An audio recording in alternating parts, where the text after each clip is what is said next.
Ho sempre avuto una attrazione particolare per i kit che rendono le biciclette elettriche. Esistono dei kit a trazione posteriore, ossia il motore è inserito nella ruota posteriore, i kit con il motore centrale e poi esistono i kit a trazione anteriore, ossia il motore è inserito direttamente nella ruota davanti ed è forse la soluzione più veloce e semplice per rendere una bicicletta elettrica. Infatti basta sostituire la ruota anteriore con questa fornita dal kit e praticamente il gioco è fatto. Ma e-Soulbike ha reso il tutto ancora più semplice. Infatti nel suo kit manca il controller, quella scatolina in alluminio che praticamente è la centralina elettronica che gestisce la potenza e tutti i parametri del motore. Ed è un grande vantaggio, infatti non dobbiamo più cercare un altro posto dove posizionare anche questa scatolina e fare tutti i collegamenti. Ma dov'è finita la centralina e il controller? Questo lo vediamo dopo l'unboxing. Come sempre mi faccio aiutare da mio fratello Dennis. Il kit arriva con due pacchi separati con tempistiche diverse, ma guardiamo cosa contengono. Nel pacco più grande abbiamo il cerchio anteriore da 26 pollici e nel mozzo c'è il motore da 250 watt 36 volt. Poi c'è il sensore di pedalata, un acceleratore a mano che in Italia è illegale perché renderebbe la bicicletta una sorta di motorino, il sensore del freno, i cavi di collegamento, del corrugato per proteggere i cavi, delle fascette da elettricisti, sempre per fissare i cavi. Poi c'è il display bello grande e ben leggibile con il comando di accensione e il selettore delle velocità. Come vedete qui non c'è il controller. E nell'altro pacco abbiamo la batteria tubolare da 36 volt a 13 A con il suo caricabatterie e anche qui non c'è il controller. Sì, perché la soluzione di e-Soulbike è stata quella di inserire il controller direttamente nella staffa porta batteria. Ma ora vediamo quanto veloce è trasformare questa bicicletta in elettrica. Installeremo il kit su questa mountain bike che è ferma da qualche anno. È un modello abbastanza economico con freni a disco meccanici. Ma facciamo partire il cronometro? Via, si parte! Il primo passaggio è togliere la ruota anteriore e sostituire il cerchio con quella del kit, quindi passare camera d'aria e copertone nel nuovo cerchio da 26 pollici. Attenzione, questo kit infatti è adatto solo a ruote da 26. Dobbiamo passare nel nuovo cerchio anche il freno a disco, ma come vedete questo originale della bicicletta è rivettato e non possiamo toglierlo, perciò ne abbiamo acquistato uno nuovo della Shimano. Installarlo è molto facile, basta posizionarlo nella sua sede e fissare le 6 viti.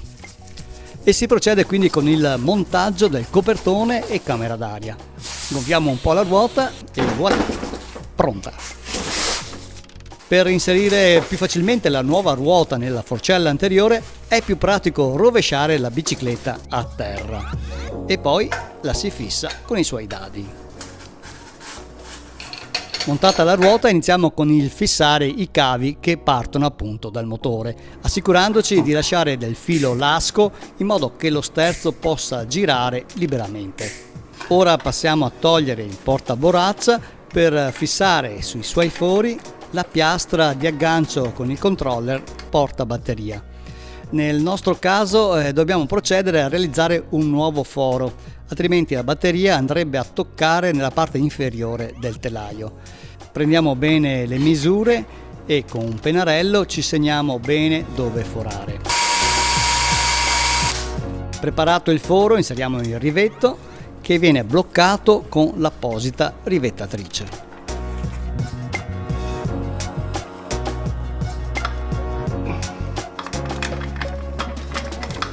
Ed ora si può avvitare la staffa portabatteria. Ci spostiamo ora sulla parte anteriore della bicicletta e procediamo con l'inserimento del sensore di frenata che serve per sganciare immediatamente la corrente al motore appena si tocca il freno. Liberato il filo dalla guaina procediamo con l'inserimento del sensore del freno Eventualmente togliamo la guaina in eccedenza e adesso possiamo rifissare il freno. Ed ora il display, che comprende anche il tasto di accensione con il selettore delle velocità. Qua ci dobbiamo fare un po' di spazio nel manubrio e spostiamo sull'altro lato il comando di bloccaggio della sospensione che ha questa bicicletta e fissiamo tutto molto bene. Passiamo ora a smontare il pedale sinistro per inserire il sensore di pedalata che trasmette le informazioni direttamente al controller che gestisce la potenza. Per togliere il pedale serve un'apposita chiave che vi lascio in descrizione.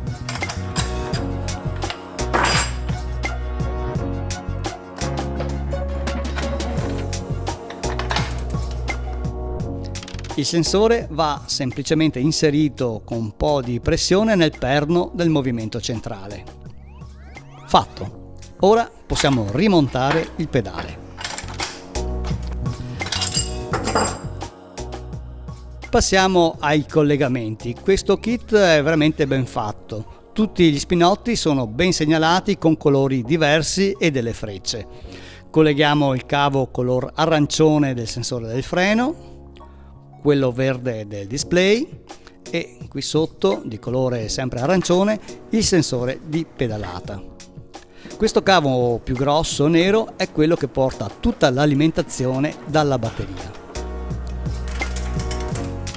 Con del corrugato, sempre presente nel kit, iniziamo ad avvolgere i cavi per mantenerli uniti e proteggerli sia da eventuali strappi in caso di cadute, ma anche dall'acqua e dal fango. La parte eccedente del cablaggio la avvolgiamo su se stessa e creiamo un involucro impermeabile con del nastro adesivo. Il cavo è più lungo perché la batteria potrebbe essere posta ad esempio anche sul portapacchi posteriore. Con delle altre fascette fissiamo il cablaggio anche in tutte le altre parti del telaio. È bene proteggere anche i cavi anteriori con del corrugato. Bene. Tutto dovrebbe essere a posto, inseriamo la batteria e ci abbiamo messo 1 ora e 19 minuti per trasformare la bicicletta in una e-bike, a trazione anteriore. Ma ora la prova del 9, accendiamo. Prima la batteria e poi teniamo premuto il tasto di accensione e il display si accende. Ma abbiamo un problema, infatti nel display c'è un errore 8. Niente paura, per togliere questo errore bisogna semplicemente collegare l'acceleratore a mano, che però è illegale in Italia. Ora lo montiamo solo per far vedere che l'errore sparirà. E voilà, nessun segnale di errore. Il selettore delle marce funziona con i suoi 5 livelli di assistenza e adesso non rimane che provarla su strada.